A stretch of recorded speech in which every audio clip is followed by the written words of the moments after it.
Nos Passos dos Jesuítas, Embu das Artes, terceira parte. A Companhia de Jesus, ordem jesuítica que foi fundada pelo venerável Santo Inácio de Loyola, instalou-se no Brasil por volta do ano de 1549, junto com o governador-geral Tomé de Souza. Os primeiros jesuítas que vieram para o Brasil foi o português Padre Manuel da Nóbrega e o espanhol Padre José de Anchieta. A principal missão desses veteranos da Ordem de Santo Inácio de Loyola era pregar o Evangelho nas selvas. Instalada na capitania de São Vicente, ganharam a Muralha Verde, subindo a Serra de Paranapiacaba pelo antigo caminho ou trilha Piabiru-Tupiniquim, saindo no alto da serra ou campos de veredas de índios selvagens. De lá, passaram pela vila de Santo André da Borda do Campo, onde reinava o veterano português João Ramalho.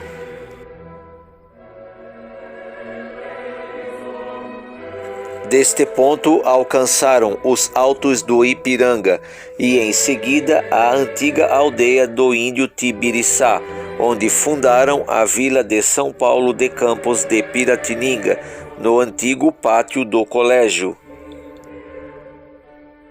Deste ponto estratégico em diante, organizaram os aldeamentos dos índios nas periféricas regiões de São Paulo de Campos de Piratininga.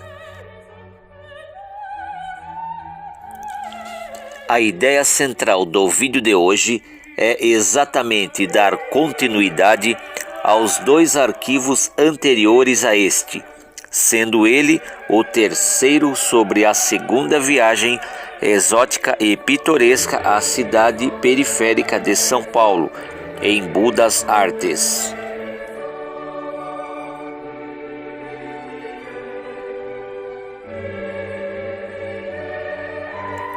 Nos dois arquivos anteriores, registrei de forma fragmentada alguns pontos interessantes do centro histórico de Embu das Artes e destaquei como principal narrativa as observações da obra do ilustre historiador M.F. Jordão, com a sua obra intitulada Embu, Terra das Artes e Berço das Tradições.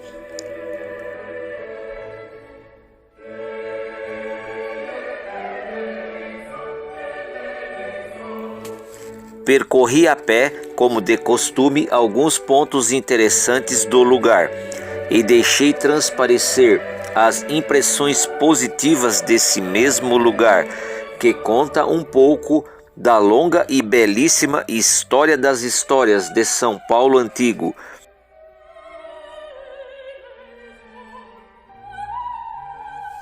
É claro que este é um assunto quase inesgotável. Tal é a dimensão e a profundidade dos temas históricos ligados à fantástica história da cidade de São Paulo e suas periferias.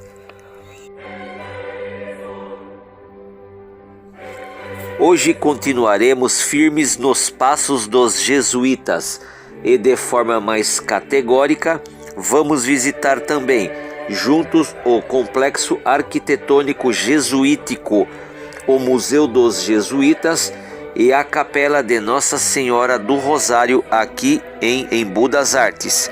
Vamos lá então? Vem comigo!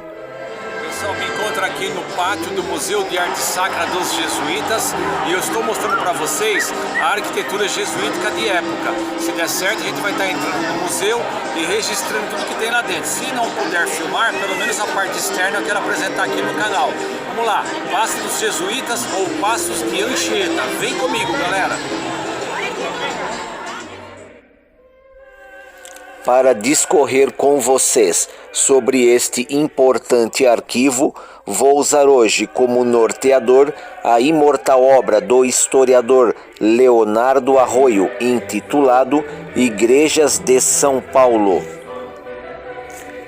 Uma introdução ao estudo dos templos mais característicos de São Paulo nas suas relações com as crônicas da cidade. Lugar de lendas e de tradições é o Embu, a aldeia do Embu, do Mboi, ou como queiram os vestutos documentos da história paulista, variando profundamente na grafia do nome indígena, Boi, Borri, Borru, Emboí, Alboí, Emborru.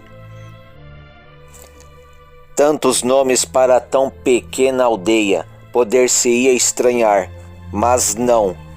Tanto nome para extensas glebas de terras que iam além do rio Jerabati dos antigos, que se perdiam num despropósito para o sul no século XVII.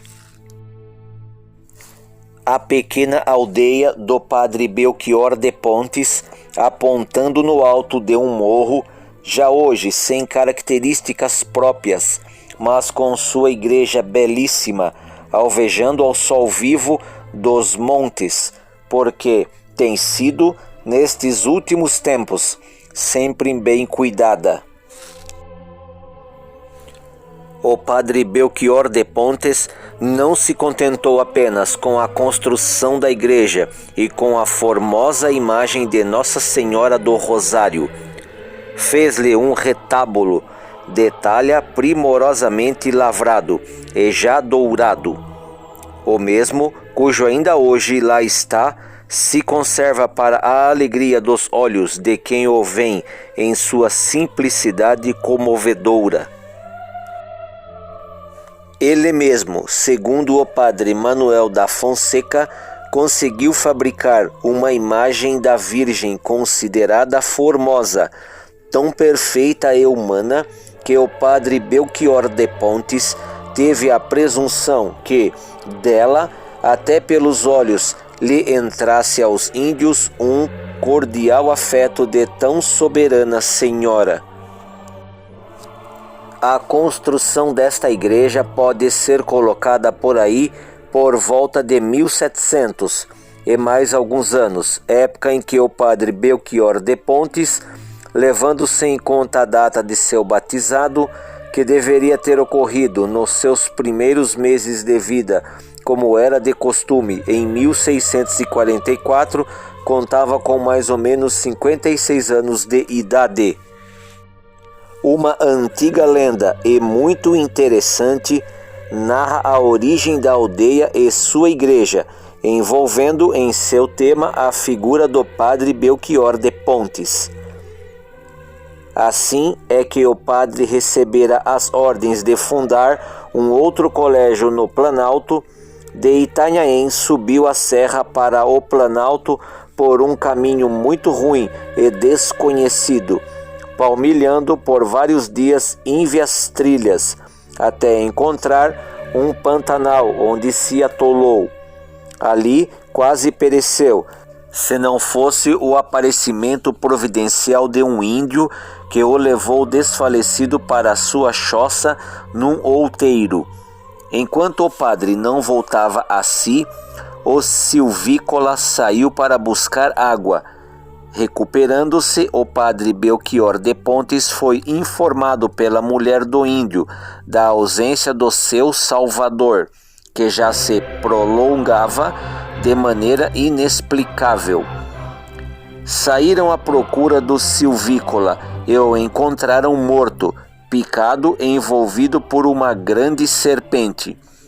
O índio foi velado e sepultado dentro dos preceitos da igreja, e sobre a sepultura do pobre Salvador levantou o padre a capela de Nossa Senhora do Rosário, construindo em seguida a igreja. Lendas, lendas, mas com sua beleza eterna. A cobra que matou o índio, sepultado sobre o altar-mor, teria dado o nome de Mboi, a aldeia.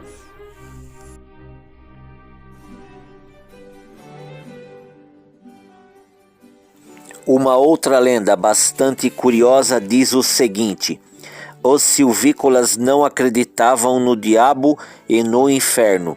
O padre Belchior de Pontes mandou então fazer um diabo tosco de madeira, mas terrível. Montou em um cavalo e saiu pela aldeia dizendo que acreditassem nas forças do mal, que o diabo desviava os homens do bom caminho, levando suas almas para o inferno.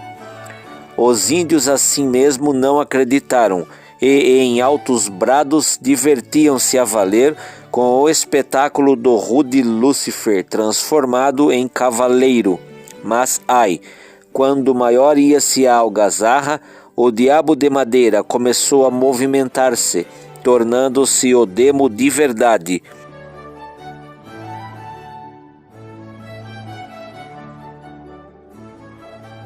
Reuniu-se a bugrada estupefada e matou o diabo em pleno largo do Mboi, e desde então os aldeados acreditaram nas forças do mal.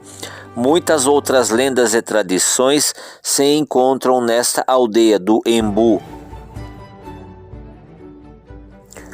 Voltemos, porém, à igreja.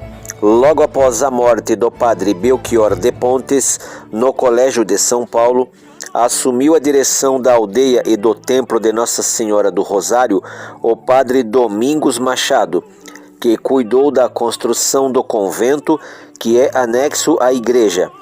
Fê-lo ajudado pelos índios, pois os padres careciam de uma casa ampla. A aldeia se desenvolvia a olhos vistos e, graças à sua organização, pôde-se sobressair sobre as demais em meados do século XVIII.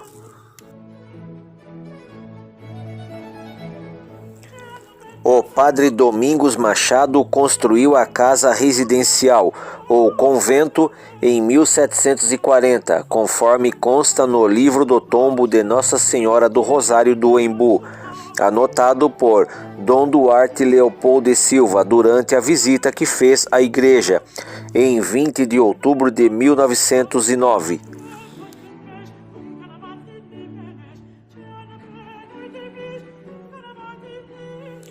Em resumo, a igreja de Nossa Senhora do Rosário foi construída no início do século XVIII pelo padre Belchior de Pontes, sendo dele também a autoria da imagem do Orango.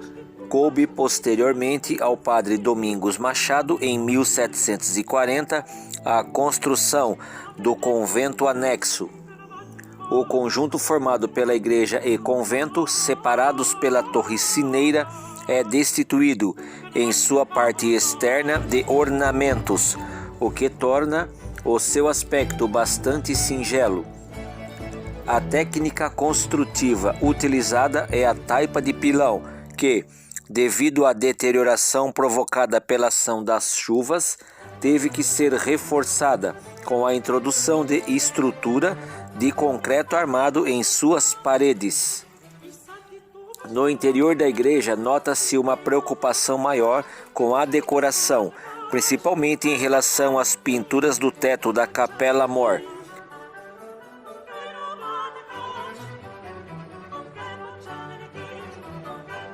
Essas pinturas são feitas em caixotão, e as da sacristia, cujas figuras nesse último ambiente mostram a influência harmônica do estilo jesuítico.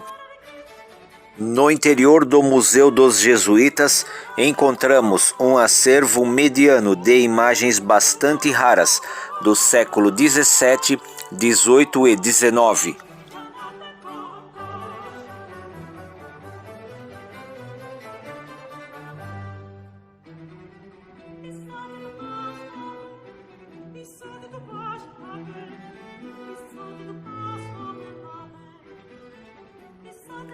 O Museu de Arte Sacra dos Jesuítas em Embu das Artes tem mediano acervo escultórico, disposto em 2 andares do edifício.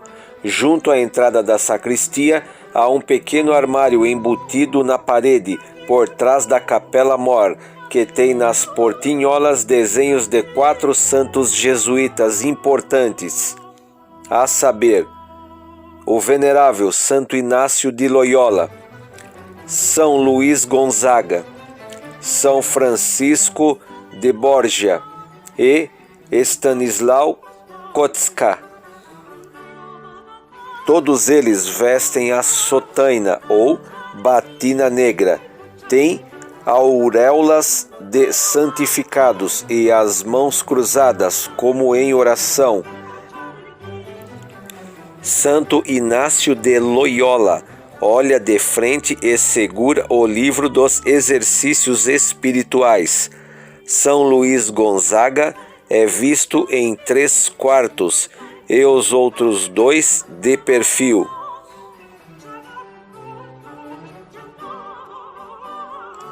No andar superior do Museu de Arte Sacra encontrei imagens do Senhor dos Passos, São Miguel Arcanjo, Santo Antônio e São Benedito. Todas são feitas de madeira policromada e com acabamento no estilo barroco jesuítico. Todas estas imagens estão protegidas por vidros transparentes, permitindo assim apenas a visualização dos visitantes que adentram neste museu.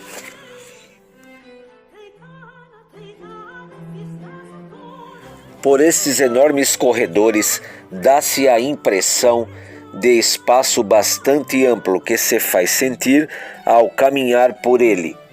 É largo e o seu piso é feito em madeiras envernizadas, o que também nos dá os ares de bastante limpeza e higiene.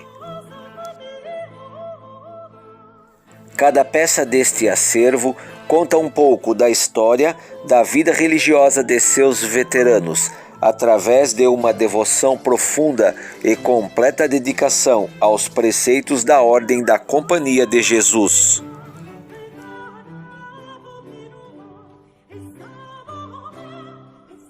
No piso superior do Museu de Arte Sacra dos Jesuítas em Embu das Artes, encontrei um conjunto de leões funerários que muito me impressionaram. Todos feitos em madeira crua, os 4 leões erguem suas cabeças com bocas abertas e patas hirtas na face frontal. A beleza encontra-se na parte posterior, nos cacheados das jubas, caprichosamente encaracoladas. As caudas elevam-se em forma de anzóis invertidos. O esquife é ornamentado com arcos com talha vazada. O Senhor Morto, obra do padre Joaquim da Silva Macaé, que fica na urna do retábulo-mor, tem o tamanho certo para o anteparo dos leões funerários. Quando, no ano de 1998, fiz a minha primeira viagem à cidade histórica de Ouro Preto, em Minas Gerais, encontrei ali um conjunto bastante similar a este, obra do gênio de Antônio Francisco Lisboa, do qual está no Museu de Aleijadinho, em Ouro Preto, Minas Gerais.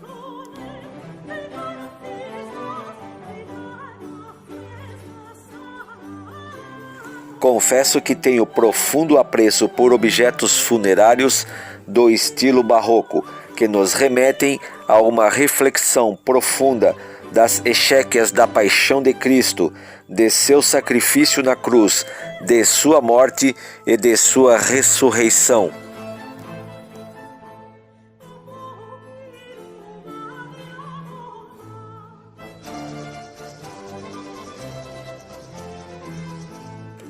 O único problema observado por mim são que os vidros que protegem as peças refletem como espelho a movimentação externa, o que dificulta uma fotografia ou filmagem com mais qualidade visual, mas isso não impede de fazer um trabalho mediano.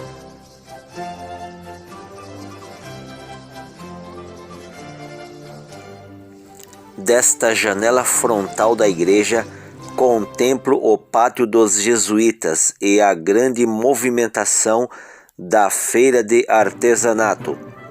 Uma multidão circula em seus entornos em um frenesi confuso e quase desordenado.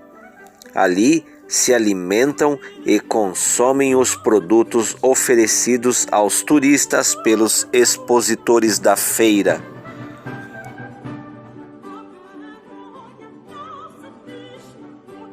Não deixa de ser uma espécie de espetáculo um tanto exótico, mas repleto de muita nostalgia.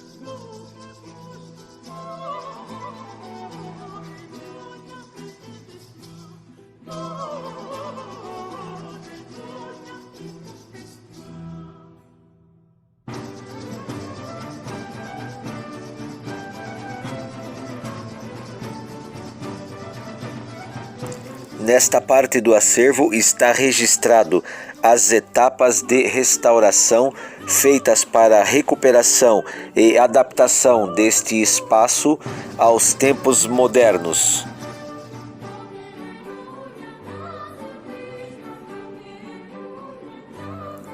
Todo o passado desta igreja, consagrada a Nossa Senhora do Rosário, o complexo jesuítico deste colégio e o seu acervo de obras de arte contam um pouco da história deste lugar.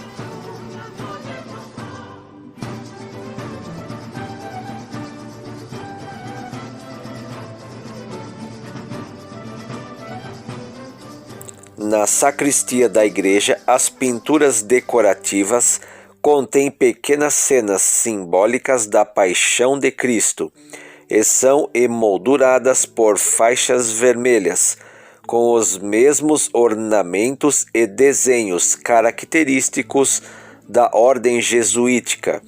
Não há uma ordem sobre os fatos ocorridos, entre os quais destacam-se a lança e o fel, os açoites, a coluna de flagelação, a cana verde, o lenço de Verônica, os 3 cravos, o cálice com sangue, a luva do soldado e o último danificado.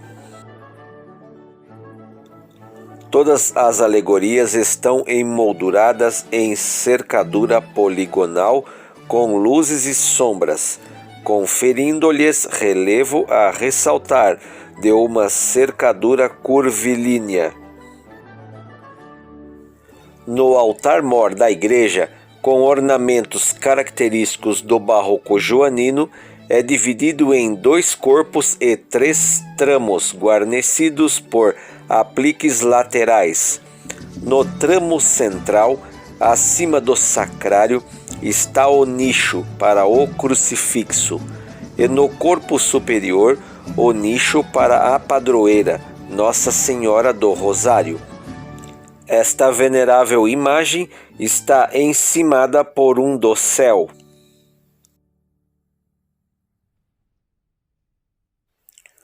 Os nichos dos tramos laterais estão ladeados por pilastras e colunas de fuste espiralado. Na parte central há um nicho encimado por dossel. Sobre as colunas centrais encontram-se ornamentos verticais, misulas, com meias figuras de anjos alados, cariátides e nas laterais meninos nus. Os 2 altares do arco cruzeiro são mais antigos do que aquele da Capela Mor e, segundo historiadores, teriam sido recolocados de outras capelas. São do estilo nacional português, com arcos no coroamento e a lembrança de águias bicefálicas coroadas. ave mítica presente em muitas culturas. O púlpito é peça de grande importância para a oratória, os sermões e os ensinamentos catequéticos. A fotografia do monograma da Companhia de Jesus com os pregos foi utilizada na abertura do artigo do arquiteto e urbanista Lúcio Costa sobre a arquitetura jesuítica no Brasil em 1941. No coro da igreja encontra-se o mais antigo órgão do Brasil. Deste ponto superior, bastante privilegiado, onde me encontro agora, fazendo estas imagens, podemos contemplar toda a panorâmica do altar-mor descrito por mim. Bom, pessoal, me encontro aqui no interior da Capela dos Jesuítas, aqui em Embu das Artes, e estou mostrando para vocês aqui com exclusividades algumas imagens aqui do Museu de Arte Sacra de Embu das Artes, aqui, que é muito bacana, muito legal, muito bonito. Reencontrar aí com as nossas raízes paulistas aí, da arte jesuítica, da fé católica, né? Muito bacana isso daí. Então, mostrando aí para vocês com bastante exclusividade aí. Valeu, galera, é isso daí. Deste ponto privilegiado em que me encontro dentro da igreja de Nossa Senhora do Rosário, desço agora por uma estreita escada de madeira que me leva direto a uma sala onde está instalado uma belíssima maquete da antiga aldeia de Embu das Artes. Maquetes de grande importância como esta temos várias na cidade de São Paulo, a saber, uma belíssima maquete que se encontra no pátio do colégio, representando a antiga aldeia de Piratininga do cacique índio Tibiriçá, que mais tarde vai ser a vila de São Paulo de Campos de Piratininga. Temos também a famosa maquete da cidade imperial de São Paulo de Campos de Piratininga, que se encontra em um dos compartimentos do Museu do Ipiranga. E por último temos a maquete do alto da Serra de Paranapiacaba, que se encontra nas proximidades do antigo calçadão do Lorena. É somente através destas maquetes que podemos ter uma certa ideia de como seriam essas regiões de São Paulo de Campos de Piratininga e suas imediações do ponto de vista geográfico. Esta maquete de Embu das Artes representa exatamente como era a igreja e o complexo jesuítico e o que havia em sua volta. Ao que parece, encontra-se em um ponto privilegiado, que fica no alto de uma colina, de onde se tinha vista para todos os lados. A fantástica história de Embu das Artes dificilmente se resumiria em apenas 1 ou 2 vídeos, por isso mesmo resolvi apresentar para vocês estes arquivos em várias partes. Ainda não acabou. Não percam a 4ª e última parte destes arquivos sobre os apontamentos históricos, seguidos de uma caminhada exótica e pitoresca pelo centro histórico de Embu das Artes. E desta vez fecharemos o tema com o tradicional Necrotour pelo cemitério histórico da cidade de Embu das Artes. E que surpresas espantosas teremos do ponto de vista histórico ao percorrer esta necrópole? Até o próximo arquivo, que será postado muito em breve.